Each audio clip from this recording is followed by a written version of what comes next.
আচ্ছা টোটাল করেন কত টাকা আসে এখানে? আরে শুনলেন, এটা 300 আর এগুলা সব 350 দিয়ে। একটু আপনি ক্যালকুলেটর দিয়ে হিসাব করেন। কত কত এই যে এগুলা 400 বেশি। 400 বেশি। আপনি 350 টাকা দিবেন। আচ্ছা সবগুলা নেন। তা আপনার এমনি একদিনে কয়টা বিক্রি হয়? 5-7টা।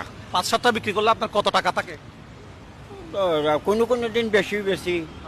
যেদিন সবচেয়ে বেশি বিক্রি করছেন 10 পিস ধরেন। অ্যাপারেজে 10 পিস বেচা হয়। আচ্ছা সবচেয়ে বেশি কত টাকা বিক্রি করছেন, মানে লাভ কত টাকা নিয়ে গেছেন? এটা তো রমজান মাসে। কত টাকা নিয়ে গেছেন লাভ করে?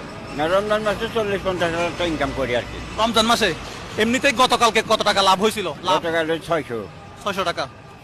এর আগের দিন কত টাকা হয়েছিল? 450। 450। আচ্ছা তো মোটামুটি ডেলি আপনার 500 টাকা থাকে মনে হয় না? আজকে এ যাবত হয়েছে 90 টাকা। আজকে এ যাবত 90 টাকা হয়েছে। 90 টাকা লাভ হয়েছে। আচ্ছা এখানে হিসাব করছেন টোটাল কত টাকা? এখানে 16,000 কত? এই দেখেন 16,100 টাকা। আপনি আমাকে 16,100 টাকা দেন, তাহলে আমার জন্য একটু কমে রাখবেন না? আমি